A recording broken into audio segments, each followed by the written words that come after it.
What is up, Renegades? I'm Lupine Fiasco. This is your daily FaB gameplay. Today's game will be against Levia, Shadowborn Abomination.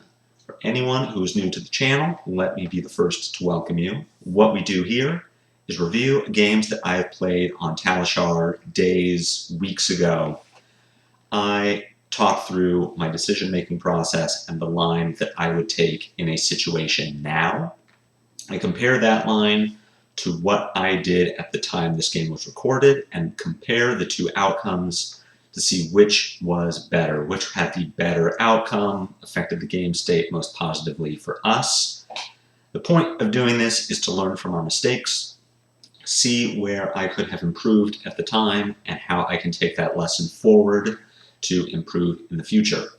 Talishar, for me, is a way to practice so that I can tighten up and optimize gameplay for paper events like ProQuests, Road to Nationals, Callings, even weekly armories, and win that shiny, shiny cardboard. Let's jump into our sideboard and game plan against Levia. Against Levia, I would like to be going second. I'm going to choose to go first in this game. My intention was to pass the turn, arsenal a card, send it back to Levia, take advantage of the fact that her strongest attacks need to banish cards from graveyard. And if we don't present her with an opportunity to banish cards from the graveyard, she gets time walked. We get a 5-card hand. I ignore all of that in this game. I go first and then play out a normal FaB opener, which is a mistake. But I also think choosing to go first and arsenaling, passing the turn is also a mistake. You'll see in this game, this Levia would not have been impeded by needing cards in the graveyard, and in fact would have a very, very strong start to this game. I think rolling on the fact that Levia is playing a lot of Hungering Slaughter Beasts, a lot of Writhing Beast Hulk, and that she's going to draw them all in her opening hand is just wrong. So in your games against Levia, you'll choose to go second. You'll block on turn 0, just like you normally would. This is our Emberblade list. If you want to check out the deck for yourself, give it a spin on Talishar. That deck link is in the video description below. While you're checking out that description, if you have not already done so, please subscribe to the channel. It is the best, freest way to support free FaB content in your video feed 5 days a week. You can also leave any questions or feedback you have for me in the comments section. Sideboarding, we are not going to do anything different with our equipment. We are going to keep our pouncing links. We are going to use our furnace instead of our tunic. It is 3 points of life in a matchup that often comes down to a few points of life remaining on either side of the board. For our 60 cards, we are going to board out our Warmonger's Diplomacies and board in our Command and Conquers. Levia is not really affected by Warmonger's Diplomacy most of the time. If you get lucky, you can catch her with an Otherworldly Bellow or a Bloodrush Bellows in hand, but a lot of her turn cycles will involve attacks and maybe rolling Scab Skins, but really just attacking. Dread Screamer has Natural Go Again. Dread Screamer has Conditional Go Again, but that condition is easy for Levia to meet. She can follow that up with another attack. So we are cutting Warmonger's Diplomacy to board in something more useful in Command and Conquer. You'll see that I have red Bittering Thorns in this list. I've since decided that Thorns is not good enough. But as always, we can track its progress here. Just note when it would be better or worse than Ravenous Rabble, which is what Thorns is replacing in this game and what I have since replaced Thorns with. Our game plan into Levia is a pure value game.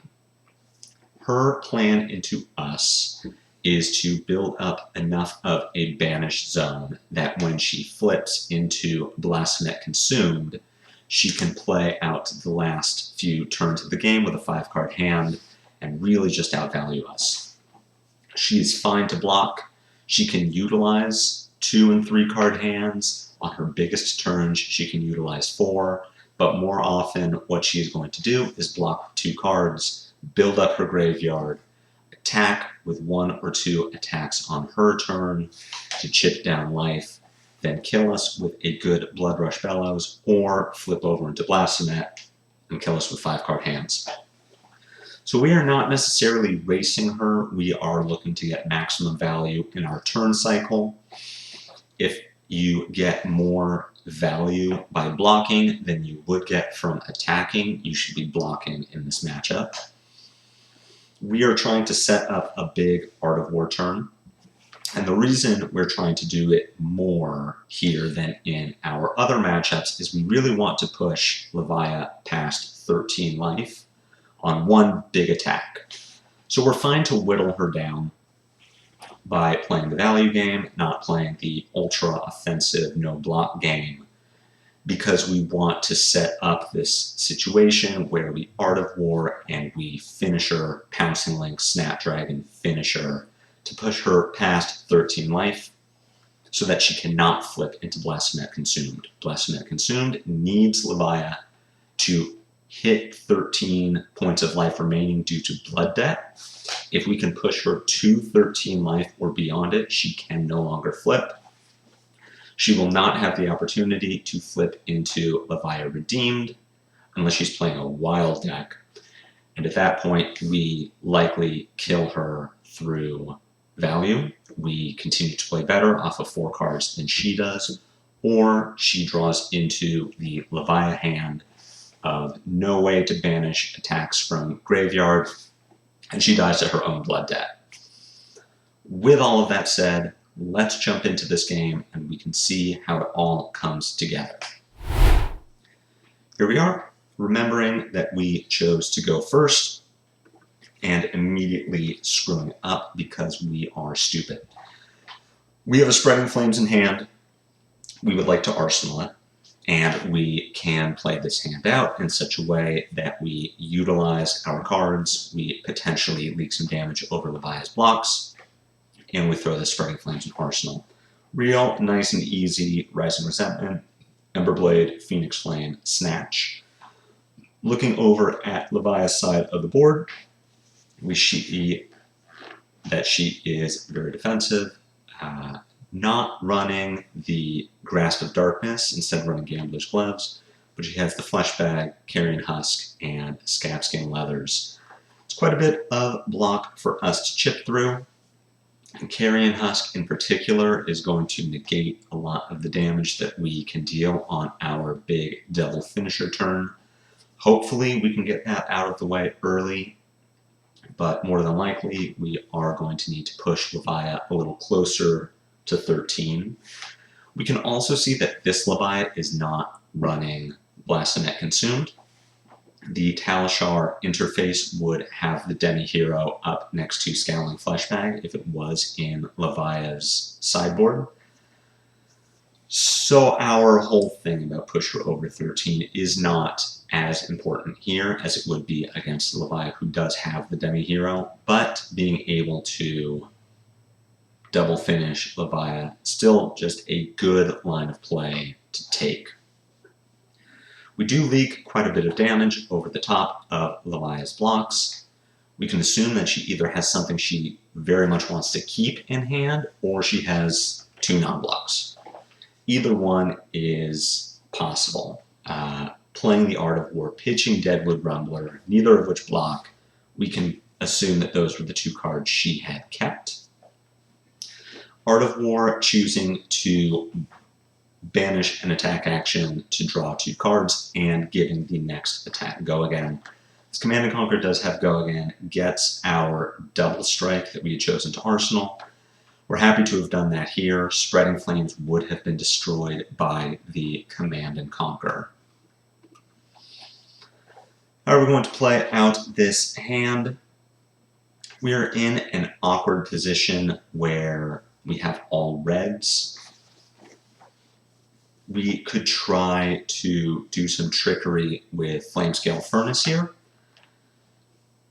Playing the Spreading Flames by pitching Rise from the Ashes, then pitching Brand the Cinderclaw to Flamescale Furnace to play out the Command and Conquer.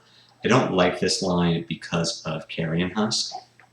We would like to get Carrion Husk out of the way early, but that is a clean block for Levia. It leaves us with no arsenal. Levia has a 5-card hand, so it puts us in a weird position. So let's think about how we can utilize Command and Conquer for anything else. Really, we're probably just going to pitch to Command and Conquer and arsenal our Spreading Flames. This hand is just very clunky, and we don't have a good way to utilize it. So we could do something like Rise from the Ashes, play Brand, attack with Phoenix Flame, arsenal Spreading Flames. We could pitch Command and Conquer to Flamescale Furnace just to get it out of our hand. That only pushes 1 more point of damage against Levia, and it doesn't force any kind of action from her. If we are going to take this turn off, I would like to at least get the Carrion Husk. So what I am looking to do here is pitch Rise and Brand to Command and Conquer. One other line we could take is pitching Command and Conquer to Spreading Flames, then pitching Rise from the Ashes to Furnace. That gets us a 3, 6, 9, 11 damage turn, but doesn't push any kind of disruption, doesn't leave us with an arsenal. Yes, it's more damage, but it doesn't prompt any action from Levia. She doesn't have to do anything about this damage, and kind of just puts us in a bad position for the rest of the game. Just clearing these reds out of our hand and putting Spreading Flames into our arsenal is going to be fine.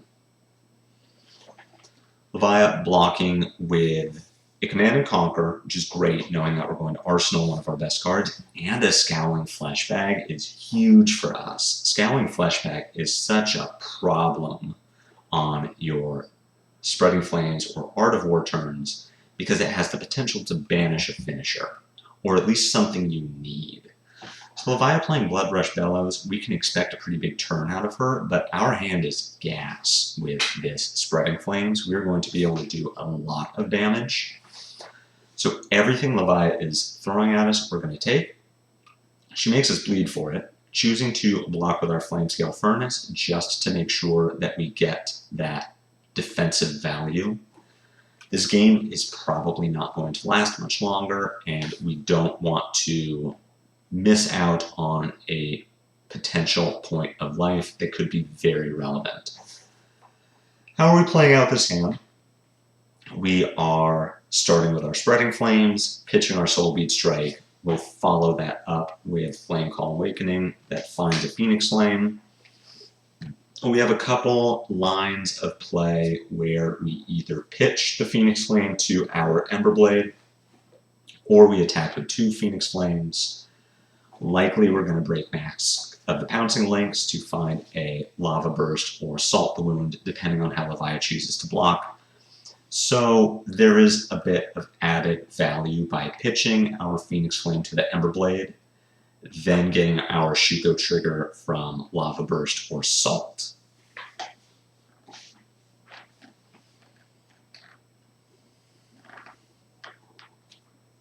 Flame Call gets the Phoenix Flame. Phoenix Flame comes next and is going to turn on the real potential of Spreading Flames as our Emberblade and Lava Vein Loyalty will get the Spreading Flames buff. That Chain Link will get Blaze Headlong, its Spreading Flames buff. We're doing quite a bit of damage here, and it all came off the back of having that Spreading Flames in Arsenal, not pitching it to the Command and Conquer, and not playing out that 11 damage turn.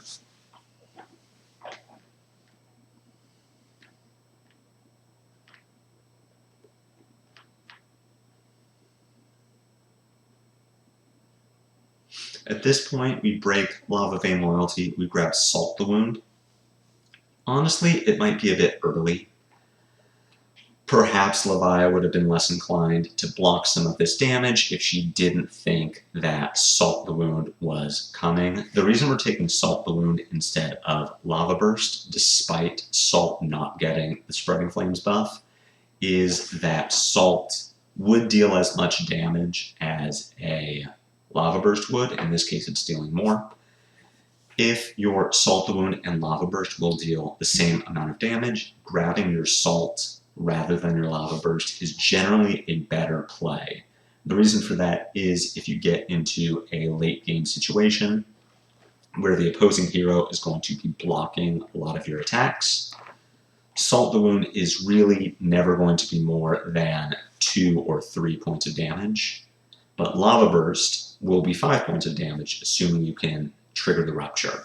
So if you are in a late game situation where the hand that you get to keep is a Draconic Head Jab and a blue, and you still have your Pouncing Links, say you play your Head Jab, it gets blocked. You attack with Ember Blade, it gets blocked. You attack with Phoenix Flame, it connects. You break Mask of the Pouncing Links. Assuming you don't have your Shuko, Salt the Wound is going to be 3 points of damage, Lava Burst will be 5. So if you have the opportunity to break Pouncing Links and get either a Lava Burst or Salt, if they deal the same amount of damage, Salt is the better card to get. Here, let's think about how we want to block this dominated Swing Big. Rise from the Ashes value goes down quite a bit with only 1 Phoenix Flame in our discard. We have 2 Enlightened Strikes available and our Snapdragon Scalers. So playing an Enlightened Strike, bottoming Rise from the Ashes, choosing to draw a card, and then giving this Enlightened Strike go again is a fine line. It gives us the option to play whatever card we get next. If it's a blue, we could pitch it for Blister. If it's a blue, we could pitch it for Bittering Thorns, follow that with a Searing Ember Blade, put an E-Strike into our arsenal. We could play Rise from the Ashes, then play Enlightened Strike, bottoming Enlightened Strike. That's our highest value line. If Enlightened Strike draws us a blue, we get to pitch that blue to Bittering Thorns, which comes in for 7 points of damage. We have 2 floating resources, so we can play our Phoenix Flame, then our Ember Blade. So that is going to be our highest value turn cycle. Highest potential value, anyway. If we draw a red, we can think about how we want to use this Bittering Thorns, if we want to pitch to it or what. But starting with Rise from the Ashes, then bottoming an E-Strike to an E-Strike to draw a card, then using our Snapdragon Scalers is the ideal play pattern here. The Swing Big takes us to 6, which does not put us in danger from Reckless Swing, or from even 2 Reckless Swings. So I'm fine to not block this Swing Big. We take our damage, we go to 6, we see what our next turn has in store for us. Here, looking to block with the Shuko, I don't think this is necessary.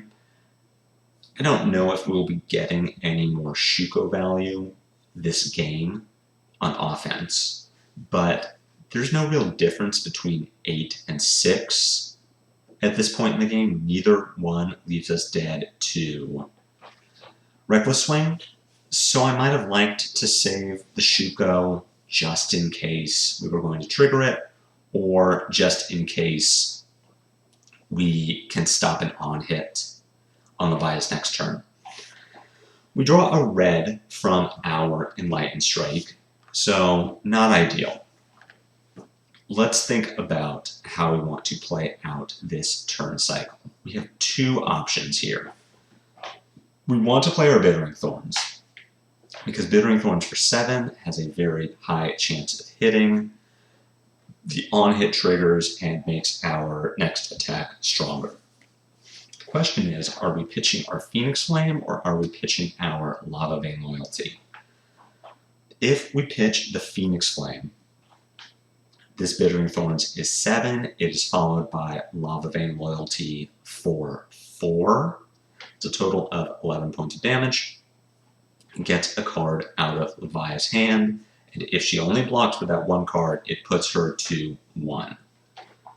If we Bittering Thorns, pitch Lava Vein Loyalty, attack with our Phoenix Flame, it's only 9 points of damage. Levia still needs to give us a card on blocks.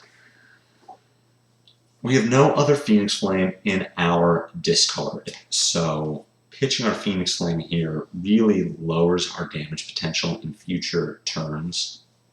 We don't have any more Rise from the Ashes in our deck, so we aren't losing value by not having a Phoenix Flame to pick up. We just lose value in our turn cycles where we would Draconic Head Jab, pitch a blue to Emberblade, have our floating resource. That being said, I think we are in a situation here where we need to push a little more damage on Levia. We need to get her closer to dead off of our average 4-card hand. So it might be a mistake. I always say, don't banish bottom or pitch your only Phoenix Flame, but here I am going to choose to do it. Just to push a little more damage on Levia. This is cute. We are pitching our Lava Vein Loyalty to Flamescale Furnace to pay for the Emberblade. Emberblade here attacking for as much damage as Lava Vein Loyalty would, but keeps a card in our deck.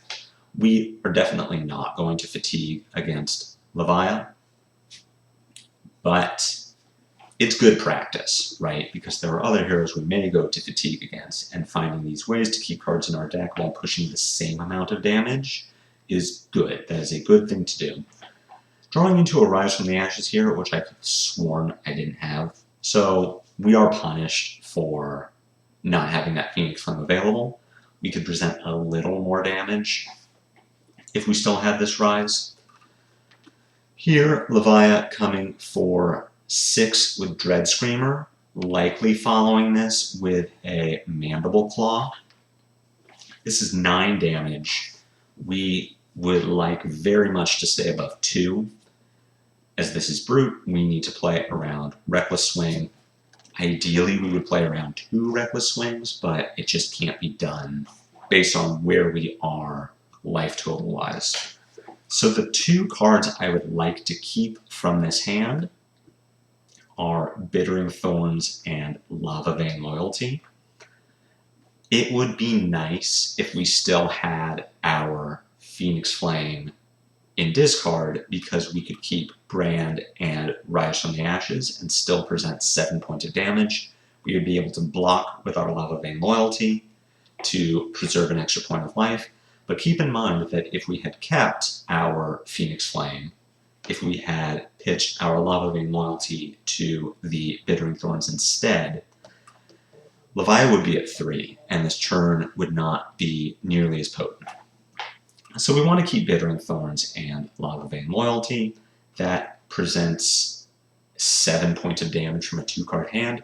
It is the only 2 cards that we have that present 7 points of damage. So how are we blocking this Dread Screamer? It doesn't really matter. We intend to block with our Furnace, our Rise, and our Brand to maximize block value, guessing that our Levia is going to follow this with a Mandible Claw. Let's block with our Rise from the Ashes. We'll prevent 2 points of damage. We'll go down to 4, and if this is a Mandible Claw, we get to do a clean block, Flamescale Furnace, and Brand with Cinder Claw.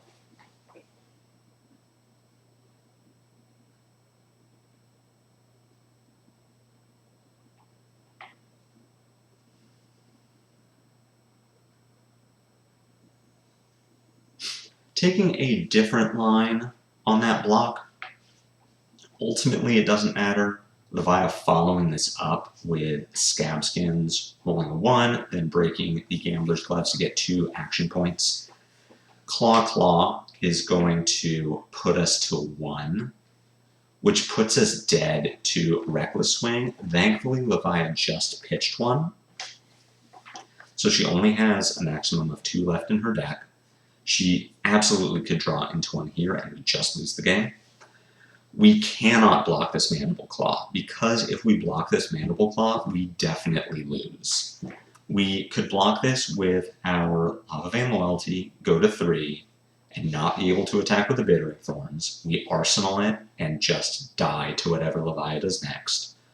Or we block with our Bittering Thorns, go to 3, so we're not dead to Reckless Swing. We attack with our Ember Blade, pitch our Lava Vein Loyalty, Levia blocks with a card from hand, and probably kills us with 3 cards. So we need to play to our out here, and our out is Levia not drawing Reckless Swing. Because if she doesn't draw Reckless Swing, we're going to get 2 cards out of her to stop the Bittering Thorns, then a 3rd card to block the Ember Blade. She has 1 card left in her hand. She cannot use that to banish an attack from her graveyard, so she dies to Blood Debt. There is only one way that we win this game, which is her not having a way to turn off Blood Debt. We attack with the Bittering Thorns.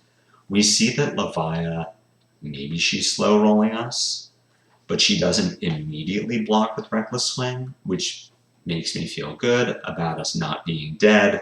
We see that she did not have it, so we go to 1. She goes to 1 and dies to Blood Debt. Very close game. I feel like we played it as well as we could have. We were put in some awkward positions, and we maybe screwed ourselves up at times, but overall, arsenaling the Spreading Flames early turned out to be a good decision. Got us to push quite a bit of damage over the top of blocks, and choosing to not play around Reckless Swing, knowingly go to 1 and put ourselves in a very dangerous position, but with the upside of winning the game if Levia doesn't have it, turned out to be a very, very good call. It's not the cleanest Levia game I've ever played. Definitely a mistake to go first, but overall it worked out for us. I hope you all enjoyed this game. I hope you all learned something. If nothing else, you learned not to make the same mistakes I did.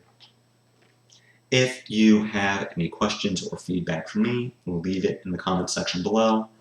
Subscribe to the channel if you haven't already done so, and if you did find this video helpful, go ahead and hit that like button for me. I will be back in your feed tomorrow with more FaB gameplay, and until then, take care.